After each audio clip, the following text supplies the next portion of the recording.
এরপরে দেখো 21 দাগের 4 নম্বর কোশ্চেনটি কি দেওয়া রয়েছে যে x% বার্ষিক সরল সুদের হারে x বছরের সুদ x টাকা হলে মূলধন কত হবে।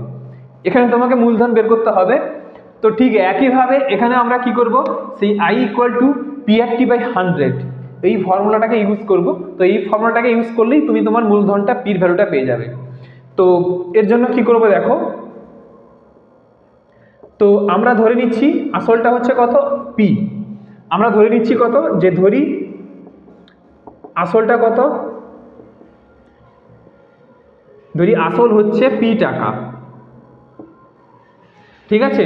আর এখানে সুদের হার মানে আর তোমাকে কত দিয়েছে বলো, x%, আর t মানে টাইম মানে সময়, এটা দিয়েছে কত x বছর, আর সুদ I ইন্টারেস্ট এটা কত দিয়েছে তোমাকে x টাকা।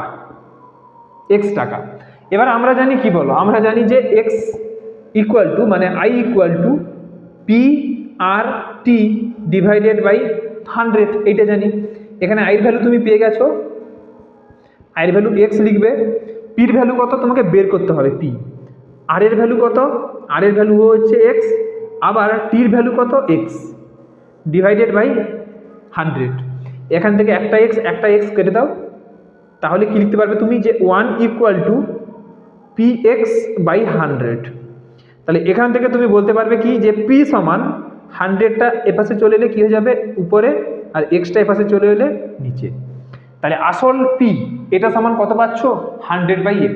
কত অপশানে আছে, অপশান সি তে আছে। অতএব লিখবে যে আসল হলো 100/x টাকা, অতএব অপশান সি হলো সঠিক উত্তর। অপশান সিটা কি হয়ে যাবে, সঠিক উত্তর। তো এই ছিল 4 নম্বর দাগের প্রশ্নটার সমাধান।